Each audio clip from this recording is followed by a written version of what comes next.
Balita ko yung nahulog daw sa bangin nakaabot sa Europe. Guess who? Sa Europe daw nag-New Year. Kaya pala iba-iba ang statement. Kasi nagpunta sa Europe. San kaya sa Europe? Doon ba sa lugar na kung saan madalas ang mga Duterte? Doon ba yun? Imagine nahulog sa bangin nakaabot sa Europe. Aray ka! Kalat na ngayon sa social media ang naging pahayag ng batikang kolumnistang si Jason Sa kung saan sinabi niyang buhay at nasa Europe umano si dating DPWH Undersecretary Maria Catalina Cabral at doon umano nagseselebra ng bagong taon. Tila isang napakabigat umano ito na paratang at akusasyon lalo pat kinumpirma na ang nakitang bukay sa gilid ng bangin sa Cannon Road sa Tubao Benguet ay walang iba kundi kay Cabral. Iba't ibang teorya tuloy ang nagsilabasan ngayon online. Tama kayo. So, yung haka-haka natin, nabuhay pa si Yusek Cabral, parang totoo yata. Kasi allegedly, naspatan daw siya sa Europe.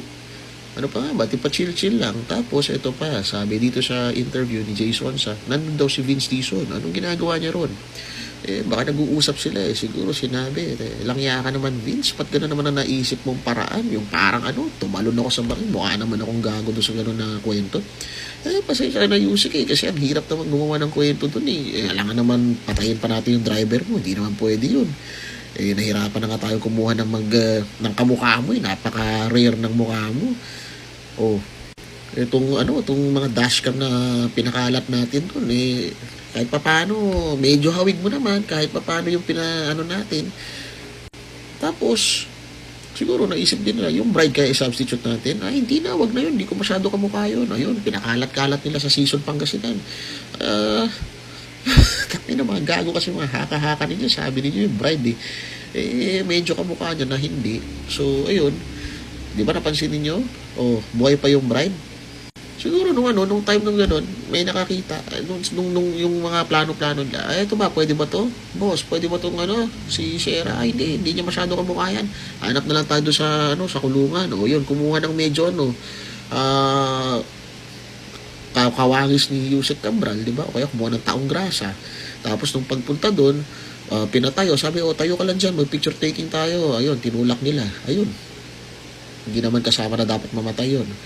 Tapos si Shera, ayan, hinayaan nilang magpakalat-kalat na lang sa daan hanggang sa natagpuan. Yun, siguro magano ang usapan nila. Yun. So, yun mga kababayan, buhay pa nga si Yusek Cabral, nasa Europe, pa-chill-chill lang sa doon. Nag-celebrate ng New Year niya. Happy New Year sa iyo, Yusek Cabral, langya ka. Tapos, ito, tayo naman, mga Pilipino, hintayin nyo lang, sana, tayo naman ngayon, sana ngayong 2026, huwag tayong bahain ng mahalala. At sana, hindi ko na alam kung ano sana, pero wag naman masyado. Tsaka kung ito yung mga mangungurakot naman, putang ina, tigil-tigilan nyo lang inanin yung lahat Hindi ako naniniwala na patay si Cabral. Parang may mali talaga. Baka after 2028, buhay na uli si Cabral tulad ng isang witness noon na patay na daw pero buhay pa pala. That witness was Mary Ann Maslog na ginamit ng admin to testify kuno against Vic Romualdez. NBI tried to verify her testimony only to discover na she is now assuming a new identity after her faking her death in 2019 due to a 2008 DepEd laptop scandal. Is that a coincidence? Dizon is in Europe and there has been news that someone spotted Cabral in Europe and there was no news of Cabral Boreal or Wake viewing and etc. I might be wrong but this is fishy. In an old interview kay Cabral, she mentioned Paris as her fave place to visit. Timing lang ba? Andun din si Vince Dizon? Pero marami din naman ang tila hindi kumbinsido sa mga naging pahayag ni Jason Sa at sinabing pag si Sonsa ang nagsalita, walang sasabihing totoo yan. Kaya tanong ngayon ng marami, totoo nga ba ito o pawang chismis lamang? Narito ang buong detalye, panuurin, pakinggang mabuti at kayo na ang bahalang umusga. Ngunit bago tayo magpatuloy, huwag kalimutang i-like, share, subscribe, and click the notification bell for more updates and for more upcoming videos. Maraming salamat! Kung itong si Cabral, found out anong tawag nito, the data, the report, no?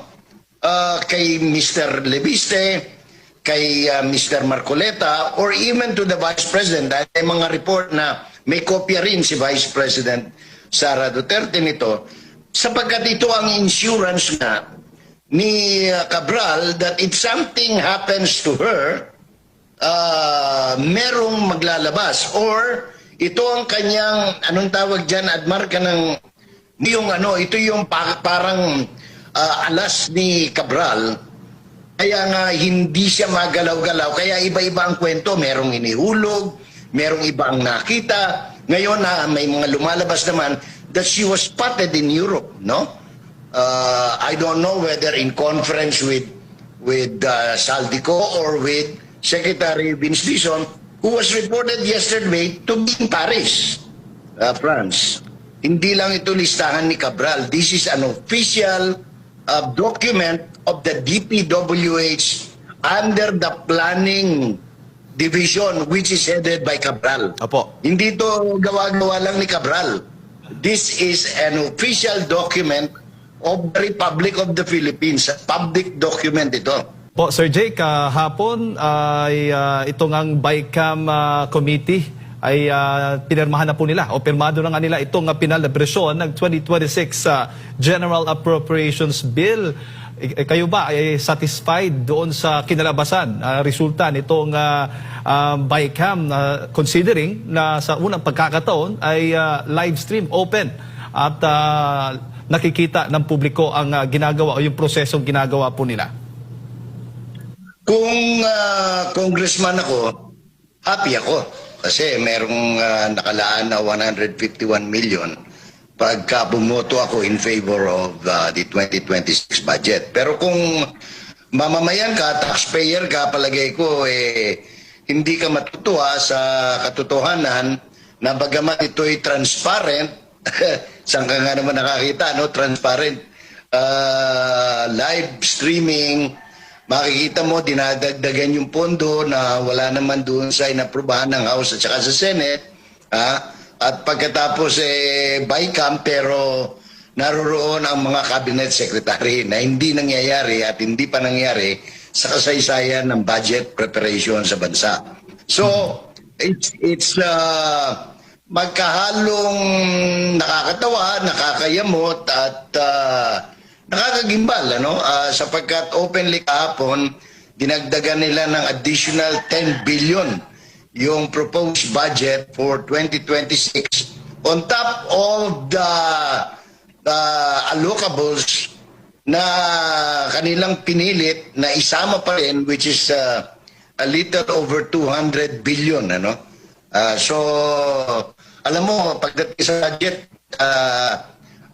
very interested ako dyan, Jade, sapagkat kaila sa inyo, ako'y 6 na taong naglingkod bilang budget consultant ng isang senador nung siya pa ang chairman ng Finance Committee ng Senate. Opo. So, sa madaling salita, Sir Jay, hindi sa kabila ng mensahe o panawagan noon o naging pahayag ni Pangulong Bongbong Marcos Jr. sa kanyang sona na mahiya naman kayo, ay hindi po natututo yung ating mga mambabatas sa pagdating po dito sa pagbabudget natin, lalo na itong ang 2026 budget. Oo, kasi kung makikita mo, Jade, doon sa 2025 budget, talagang grabe ang mga allocables noon, no? Yung allocable, ang madaling intindihin yan, inaalok, no? Pork barrel sa wikang Ingles. At malinaw doon sa talaan nung nakaraan, at ito'y nauulit nga ngayon, ano? Hindi lang natin alam ngayon kung ano yung division o pagpinaghatian, no? Dito sa 2026 o paghatian pa, sapagkat noong 2025, alam natin, 19.1 billion napunta kay Speaker Laurel, Speaker, anong pangalan nung nag-resign ni Speaker? Martin Romualdez. 12.9 billion napunta kay San Marcos, 3.8 billion kay Congressman Abante, 3.8 billion napunta kay Ace Barbers, 1.8 billion napunta kay Ajong, dahil kay Speaker Representative Luistro, malaki-laki, 4.7 billion noon, at saka yung Balbasarado na medyo babading-bading na congressman ng La Union, Ortega, nakakuha rin yun ng 3.2 allocable, at yung si natalong kong governor ng Laguna, 1.7 billion. Ganun nila pinaghati-hatian noon. Ewan ko lang ngayon, dito sa 2026, kung anong arreglo ni Aling Micaela, no? Swansing, yung bagong appropriations committee chairperson. Opo, kung kung questionin naman Sir Jay itong 2026 national budget, sa tingin mo sasapat pa yung panahon para maipasa ito, at marami din ang hindi pumapayag, o ilan sa ating mga kababayan hindi pumapayag na mag-reenacted budget po tayo, gagamitin yung itong 2025 budget pa rin. Walang choice kasi, Jade, ano? Under the law, kapag hindi napirmahan yan bago matapos ang 2025, effective January 1, ano yan, reenacted budget yan. Ngayon, kung gaano katagal tatagal yung reenactment ng budget, hanggang sa ito ay malagdaan, no? Yung bagong budget ay malagdaan ng Pangulo. Kasi ngayon, hindi pa malinaw kailan yung ratification, no? Ang nag-approve pa lang, BICAM Jade, no? Babalik pa ito sa House of Representatives para i-ratify nila, at ganun din sa Senado ng Republika, and then the enrolled bill will be submitted or will be printed. Pagkatapos dadalhin niyan sa Malacanang for review, either for approval in toto, or ito ay i-veto in toto or i-veto in part by the sitting President of the Republic of the Philippines. Magandang araw mga kaibigan. Bigyan natin ng reaction opinion itong Facebook reel posted by Milyonaryo. Pahayag ito ni Mr. Jay Sonsa sa interview niya with SMNI. Nakakagulat. Is this true? Sabi niya may bali-balita daw na si Yusek Cabral nakita sa Europe. Ano ba ito? Patay na nga, natos nandun pa sa Europe. Okay, pakinggan natin si Mr. Jason Sa. Insurance na ni Cabral that if something happens to her, merong maglalabas, or ito ang kanyang, anong tawag dyan, at marka ng, yung ito yung parang alas ni Cabral. Kaya nga hindi siya magalaw-galaw, kaya iba-iba ang kwento, merong inihulog, merong ibang nakita. Ngayon may mga lumalabas naman that she was spotted in Europe, no? I don't know whether in conference with Saldico or with Secretary Vinstison, who was reported yesterday to be in Paris. Sapagkat ito ang insurance na ni Cabral that if something happens to her, merong maglalabas, or ito ang kanyang, anong tawag dyan, at marka ng, yung ito yung parang alas ni Cabral. Kaya nga hindi siya magalaw-galaw, kaya iba-iba ang kwento, merong inihulog, merong ibang nakita. Ngayon may mga lumalabas naman that she was spotted in Europe, no? I don't know whether in conference with Saldico or with Secretary Vinstison, who was reported yesterday to be in Paris. Sapagkat ito ang... So, ito, nakaka-intrigang balita. Again, these are all speculations, ano? Wala pa ring katotohanan. Yung bangkay na autopsy, kaya lang ang PNP nagsabi kaagad na kay Yusek Cabral ngayon. Kaya lang may nabasa kong post na kumo-question, ba't napakabilis ang pagkuha ng DNA? Mga 2 days lang tapos na. Samantala, sabi ng mga doktor, it normally takes 2 weeks bago makuha yung DNA testing. Samantalang dito sa pag-DNA testing kay Cabral is 2 days lang. Kaya sabi ng doktor na yan ang kanyang trabaho. Pwede ba sabihin nyo sa amin saan kayo nagpa-DNA testing para dyan na rin kami? Kasi napakabilis. So may question sa DNA. Kaya hindi mo maalis talaga yung duda-duda. Ako nga, duda ko dahil bakit si Yusek Cabral na sinabi niya na earlier na may fear of heights. siya. Takot siya sa mga ganyan bangin. Bakit doon siya mag-standby? Diba? Kahina-hinala eh. So, anyway, yung Cabral files na yon, nakakuha si Senator Ping Lacson ng kanyang kopya galing mismo sa abogado ni Jose Cabral. Kasi kwento ni Senator Ping na nag-uusap sila ni Jose Cabral bago siya namatay kasi parang gusto niyang magtestigo sa Blue Ribbon Committee hearing tungkol sa SARO, yung Special Allotment Release Order. Yun po, napaka-importanting dokumento yun. At handang magtestigo daw si Jose Cabral, kailang sa unang usapan handang magtestigo, mamaya nagbabago-bago ang isip. Kaya sabi ni Senator Lacson na sa pag-usap nila sa abogado, bigyan lang muna nila ng enough space si Jose Cabral na mag-reflect kung ano talagang decision niya, hanggang hindi na lang natuloy yung pagtestigo niya dahil may nangyari na sa kanya. So, ano ba yung pagkamatay niya? Disgrasya ba? Nadulas? Posibleng madulas. Imposibleng doon siya mag-standby dahil takot siya may phobia siya sa heights, sa mga bangin. So, nagpakamatay ba siya? Posible, siguro yun.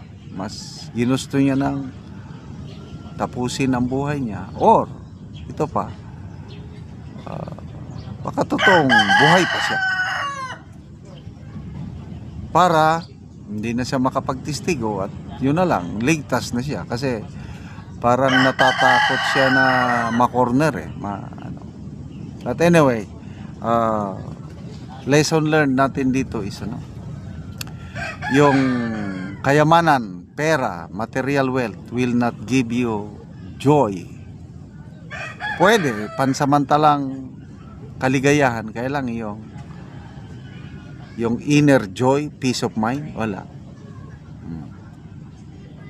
Kaya tama yung sabi sa Bible na the root of all evil is the love of money. Sayang itong si Jose Cabral dahil napakaganda yung kanyang record sa DPWH. Yung mga nabasa kong comments, si Ross from the ranks hanggang nakarating siya ng USEC. At maganda yung he's a technocrat dahil yung mga pinag-aralan niya talagang doctorate, masteral, kaliwat kanan, nag-aral siya.